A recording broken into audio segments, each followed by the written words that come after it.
Most of my books are now available as audiobooks. Go to maniacondtheloose.com/audiobooks. A maniac on the loose.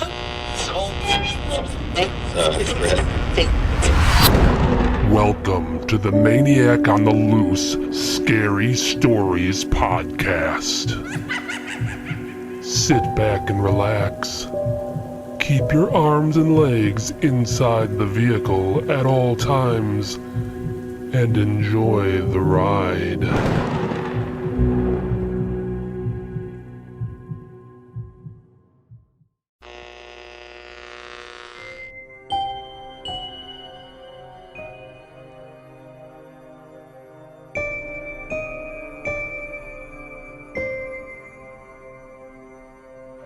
This is Joe Sharp, your host of Midnight Whispers on WCOF, broadcasting from Coffin's View, where the alleys stay blacker than the rest of the night, and the shadows seem to breathe when no one's watching. The darkness has teeth tonight, folks, and this town's graves are restless, refusing to hold what's been planted. Word's creeping through the chill again, and it's carrying trouble you don't want knocking. How did yours truly get tangled up in the recent alley killings? You're about to find out. Evidently, our local tailor can make a tuxedo out of anything, and I do mean anything. Mr. Pritchard over at the pharmacy dreads leaving work, for something horrifying awaits him at home. I wouldn't recommend buying that '52 Cadillac Fleetwood over at Moonlight Motors. Keep an eye out. There's a stranger in town giving everyone who spots him the heebie-jeebies. And remember, folks, love triangles and Coffin's View just don't mix. I'm right here with you, Coffin's View, as the night deepens and the shadows start answering back. This is Joe Sharp on WCOF, Facing the Dark.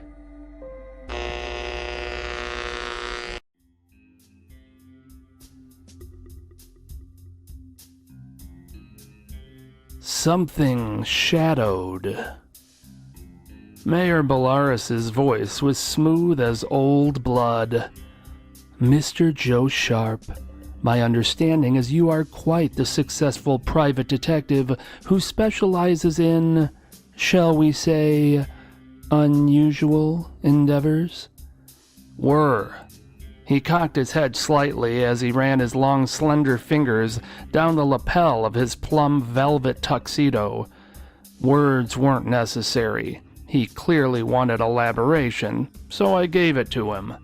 You said are quite the successful private detective. It should have been were.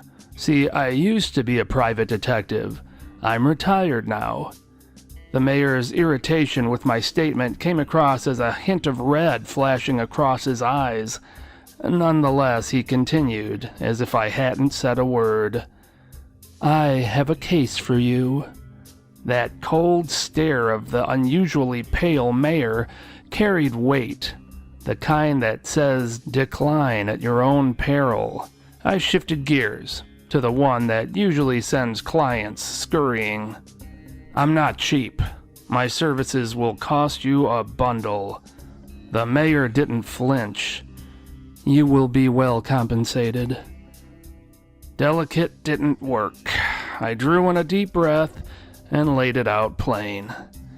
I have to respectfully say no. He floated. Yeah, floated toward me. I swear his feet didn't touch the floor. His eyes were now burning steady red, and a low grimace pulled his lips back just enough to show teeth that I couldn't imagine needed to be that sharp. I'm not the type that takes no for an answer.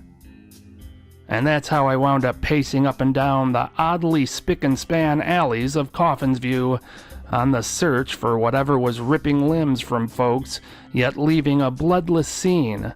Well, except for the bloody scrawls. I lurk in the shadows, I hunt in the shadows. I kill in the shadows. Yeah, this was definitely someone who wanted to get some attention, but not too much. Not yet, anyway. My first stop was the Coffins View police station. The mayor had assured me his officers would hand over everything I might need, including backup, if things got hairy. Backup's nice to have in the toolbox, but right now all I wanted was information. The kind that doesn't come wrapped in smooth assurances. Chief Black was the only one in the office. He was wearing his customary black uniform while sitting at a table playing chess with himself. Chief Black? He ignored me as he stared at the chessboard, weighing his next move like it was life or death. Finally, he moved his white knight to F3, clearly opting for the Italian opening, before carefully turning the board around to play black side. Only then did he lift his head and lock onto me, or at least I figured he did, hard to tell through those black-lensed sunglasses that gave nothing away. He didn't say anything, so I cut straight to it. The alley killer. Do you have any idea who it is? Any suspects? Suspicions? Chief Black stood up. He towered over me, broad shoulders, solid as a wall, carrying himself like a man who'd never had to prove anything twice. The kind of guy you don't cross, unless you've got a death wish or a very good reason. He took his time walking over, then spoke in a deep, calm voice that filled the empty room without effort. It's not a who, it's a what. A monster. That's what I'd figured from the start. The clean scenes, the ripped limbs, the scrawled warnings. I just needed someone to say it out loud. The mayor knew it too. I could read it in the way he'd hired me. Sure, he didn't want to lose more officers, but the real job was figuring out scale. Not so much what was doing the killing, but how many. Your answers sound definitive, Chief Black, as if you've seen it for yourself. I did. He paused, his voice dropping lower. It wrapped its claw around my neck. But it decided not to kill you. Big, arrogant bastard just wanted me to know that it could. Did you get a good look at it? The chief shook his head. Shadows, mostly. I couldn't see much through the steam. I rubbed my jaw as the gears of my mind got to spinning. Claws, arrogance, steam, pattern forming. Let me take a look at the case files, if you don't mind, Chief. He obliged without a word. I spread them out on the table, scanned for common threads, locations, times, wounds, then zeroed in on what nagged me most. These alleys that all the bodies have been found in, would you consider these to be alleys that tend to have the most steam on any given night? He nodded. Absolutely. Is there anyone else who's seen the killer and lived to tell about it? Not well, but Cheryl, the owner of the Coffins View Crust and Company Bakery, has seen some things worth checking into. The bakery smelled like heaven. Warm dough, cinnamon, and sugar that hit you like a promise. I had to stop and wolf down a spike apple cinnamon twist before I could even think straight. Turns out Cheryl knew a hell of a lot more than Chief Black let on. She started trembling as soon as she began talking about what she'd seen in the steamy alley out back. I called Chief Black the time I felt it was waiting for me out in the shadows past the steam, just waiting for me to step outside. And you probably know that I was the one that found Deputy Spears' body.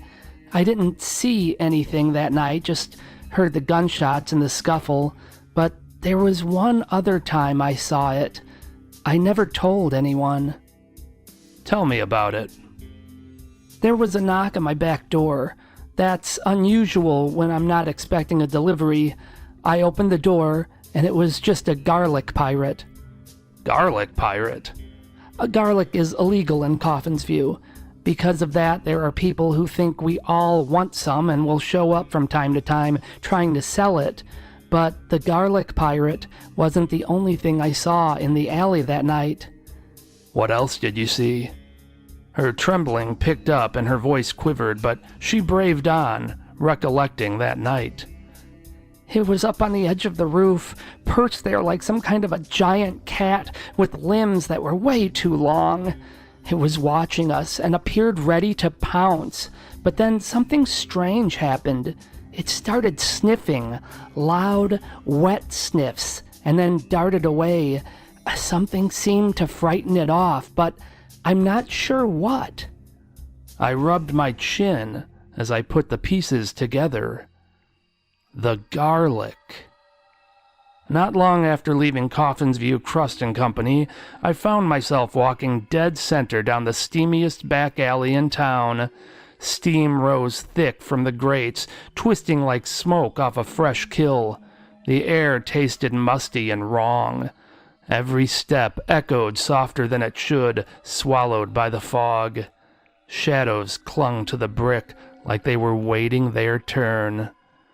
I was done chasing scraps of stories. It was time to meet this monster face to face. You lurk, you hunt, you kill. Come on, prove it. Come out of the shadows and face me, unless of course you're a coward. My words bounced off the alley walls and hung in the steam like bait. A low, thunderous growl rolled through the alley, angry, guttural, the kind that rattles your teeth before your brain catches up. Then came the boom, something massive crashing down from high above, metal twisting and bricks cracking under the impact. Close, too close. Seconds later, the steam tore open like a curtain ripped aside.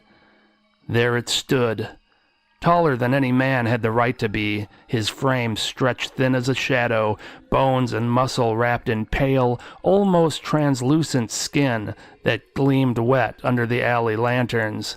His face was all wrong angles, cheekbones sharp enough to cut glass, that beak of a nose hooked and predatory, eyes sunken black pools that drank the light instead of reflecting it. The greasy hair clung to his skull in lank ropes, framing a mouth too wide. Lips peeled back over teeth, filed to needle points, yellowed but wickedly sharp. He smelled of old cellar dampness and turned earth.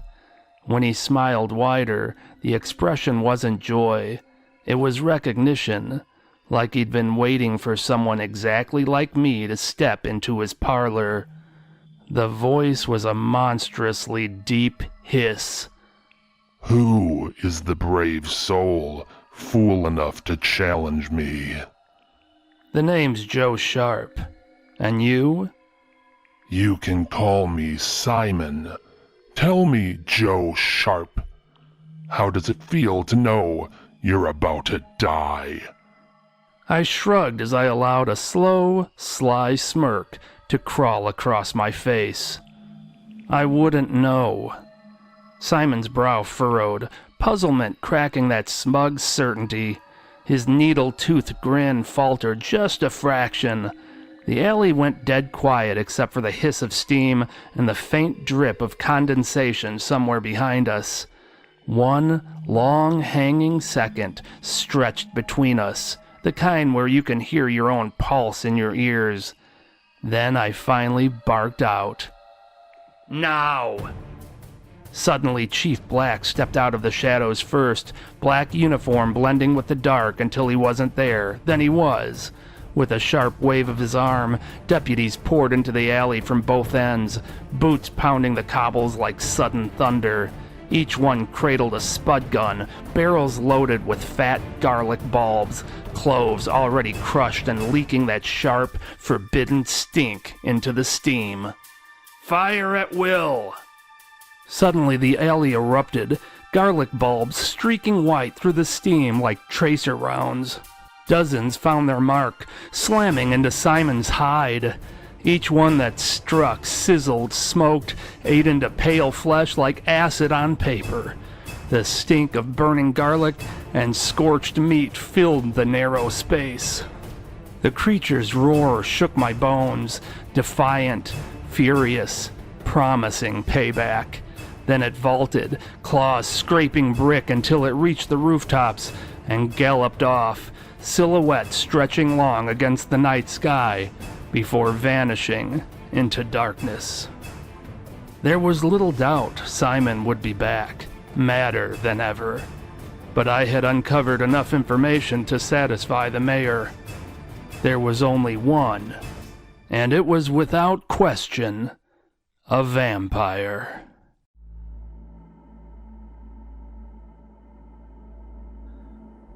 Flesh tuxedo. Mr. Cotton? I waved off the elegant man, who had slicked back gray hair and a prominent nose. Just call me Sid. What do you need? I hated formalities. I was a straightforward kind of guy. At my age, I didn't have time for beating around the bush. I've owned Mr. Penguin's tuxedo shop since its inception over 70 years ago. Don't bother doing the math. Let's just say I'm really old. In all those decades, the question the elegant man asked me had to be the strangest. Do you possess the ability to tailor a tuxedo out of human flesh? In my time, I've constructed tuxedos from ostrich hide, python skin, even stingray leather, but human flesh? Never.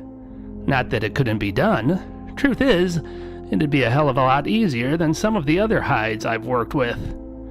I'm a world-class tailor, and when I say world-class, I mean I'm the best. I could construct a tuxedo out of dryer lint if I was so inclined. I recognized the man, although I didn't know his name.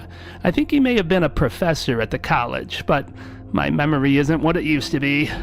The man cut to the chase, which I appreciated. Would you be interested in constructing a flesh tuxedo for me? And if so, what would you charge for such a service? I suppose you would be supplying the flesh in question? Of course. I scratched my head and squinted as I did some quick math in my head. Finally, I threw out an inflated number that most would have sneered at. The elegant man, on the other hand, nodded. Very well. I'll bring the necessary materials ready to use promptly. That night I was hand-delivered the flesh in a series of tightly wrapped packages labeled Special Order Material. Upon opening the box, I discovered that there was more than enough flesh to complete the order to the specifications that he had given me.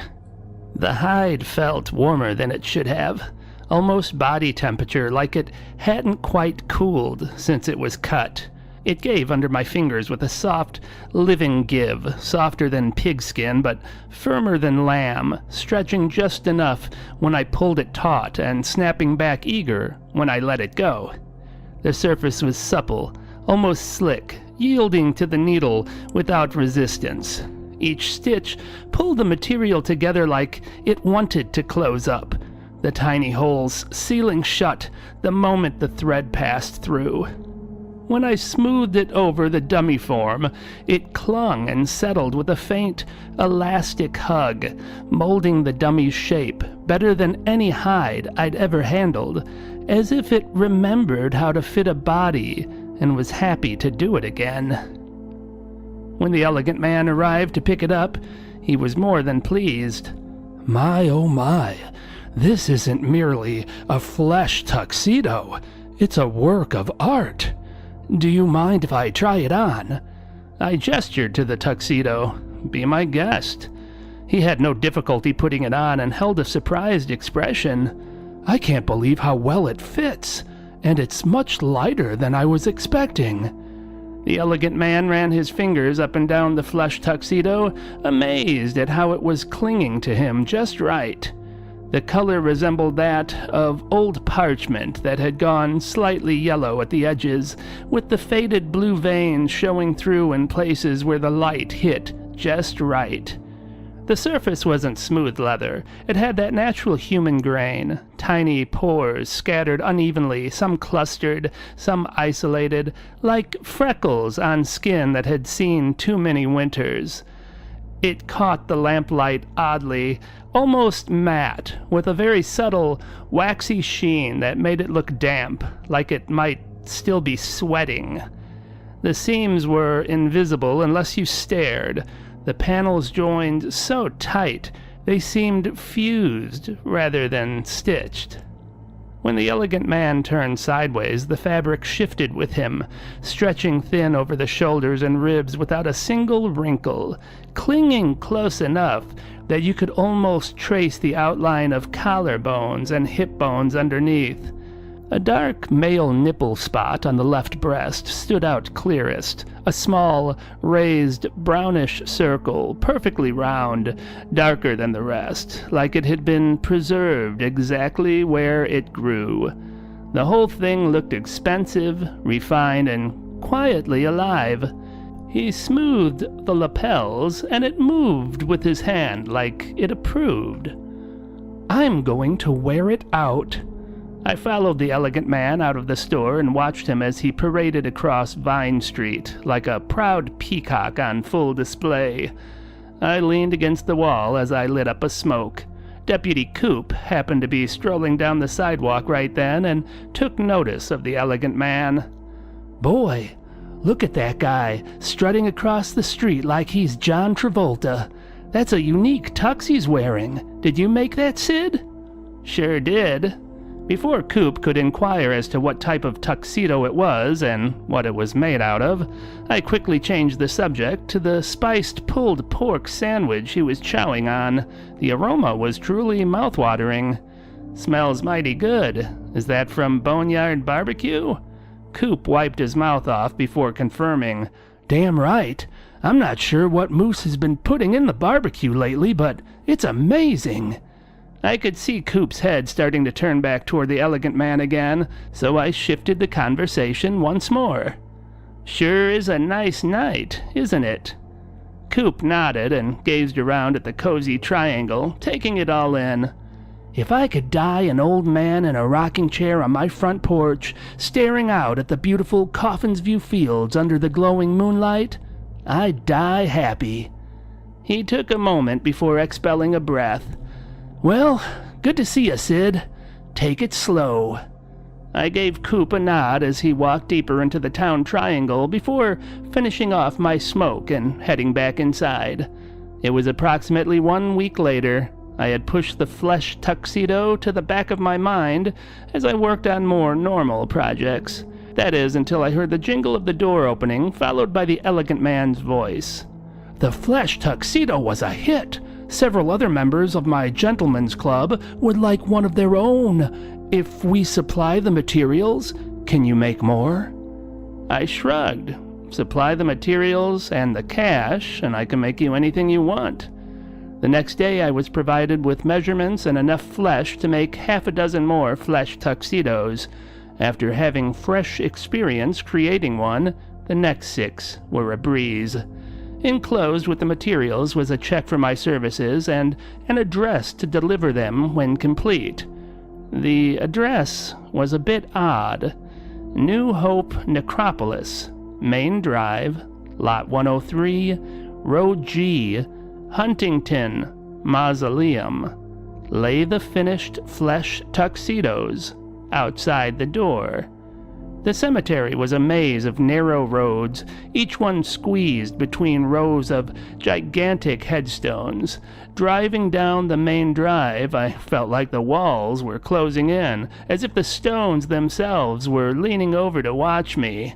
I pulled up to Lot 103, killed the engine, and walked the rest of the way. Row G was overgrown with thick grass that tangled around my ankles. It was neglected like nobody cared anymore. The mausoleums appeared like colossal stone boxes with columns and carved doors, most of them looking like they hadn't been opened in decades. At last I reached the Huntington Mausoleum, the most extravagant of them all. It rose like a miniature castle, gargoyles perched atop its eaves, layering down to guard the long flagstone walkway that twisted toward a pair of enormous concrete double doors. "I guess this is it."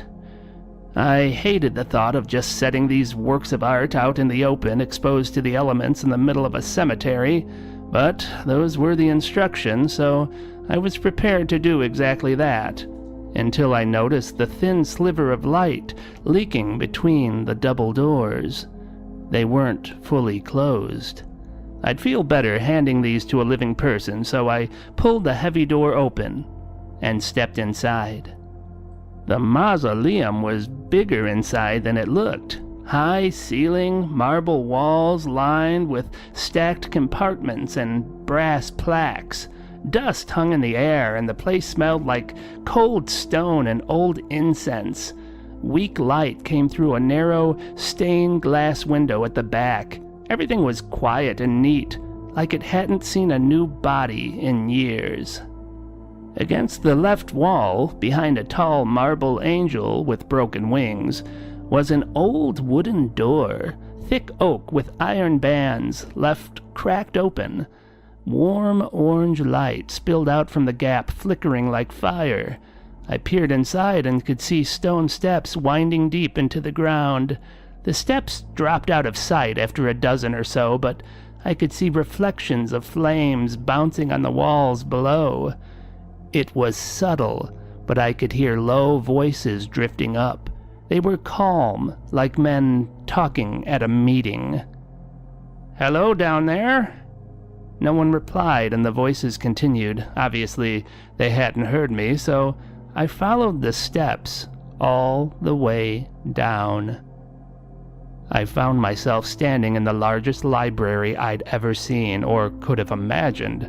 It stretched away into shadowed infinity, row upon row of towering shelves vanishing into the gloom, their upper reaches lost somewhere above the reach of ordinary light. Brass rolling ladders on gleaming tracks curved along the walls, ready to climb toward volumes that no casual visitor would ever touch. The air was thick with the scent of old leather, aged paper, and the faint, lingering trace of cigar smoke. A gentleman's club, preserved in secret beneath the bones of the dead. Scattered throughout were deep, high-backed leather armchairs drawn close to sturdy oak tables. Lamps with bottle-green glass shades cast warm puddles of light across the gloom, illuminating several open books, their pages splayed as though the readers had only just stepped away to stretch their legs or perhaps pour another brandy.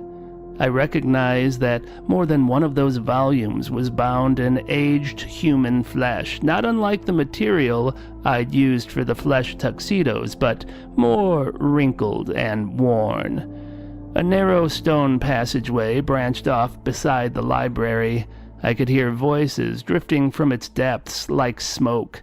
I followed, clutching the packaged flesh tuxedos tight against my chest, the paper crinkling softly with each step. The corridor twisted through jagged walls that grew narrower the deeper I went, until it finally spat me out into a circular ceremony room. A deep red ritual carpet covered the floor. Heavy drapes of the same crimson hung on the walls, muffling sound and swallowing light, turning the space into a womb of velvet and shadow. In the exact center knelt a naked elderly man, murmuring incoherent words. Standing in front of him was a barrel-chested man with a sinister expression, holding a massive beheading axe in the air. Encircling them stood 20 or 30 men in impeccable tuxedos, their faces solemn, ages ranging from gray to barely bearded. Among them, impossibly, was a boy no older than 8, drowned in his own miniature suit, staring with wide, unblinking eyes. Among the circle of tuxedoed figures stood the elegant man. He stepped forward, gray hair still impeccably slicked, prominent nose casting its familiar shadow in the low crimson light. "Sid?" I cleared my throat, the sound small in the draped silence. I thought it best if I hand-deliver the flesh tuxedos. Obviously, I thought wrong. The sinister man with the axe kept the weapon raised and his eyes locked on me like a predator as he questioned the elegant man. Who the hell is this? The tailor, the one who made my tuxedo. The sinister one didn't mince words, something I usually appreciated, but not in this case. We have to kill him. The elegant man stepped to the axeman and gently pressed the blade down until it hung at his side, relaxed but ready. Then he moved away from the circle, closer to me, and gestured toward the kneeling elder whose mumbles had grown softer, more pitiful. You wouldn't know it to look at him now, but he was once among the most brilliant minds alive. Age has rotted his brain to mush. He's nothing but a babbling shell. He wouldn't want this existence. None of us would. We cherish our intellect above all. Without it, we are nothing. Not to mention, his hide will make an excellent tuxedo. Another way for our members to be remembered. What you're witnessing isn't sacrifice, Sid. It's mercy. The sinister man barked out before I could respond. It doesn't matter if he gets it. He saw too much. We can't risk it. I raised a single finger, the packages of flesh tuxedos still tucked under my arm. I'll admit I find what you're doing to be extreme, but at my age, I have no appetite for making enemies. You all strike me as a rather sophisticated lot, so I suggest we cut a deal. A gentleman's agreement. The elegant man looked back at his club members. None were objecting. Very well, Sid. What do you propose? For the remainder of my years, I'll serve as your exclusive flesh tuxedo tailor at a modest 50% markup. Except, and I become a partner, not a problem you need to bury. He turned to the others once more. Silence held. No dissent. Satisfied, he stepped forward and extended his hand. We have a gentleman's agreement.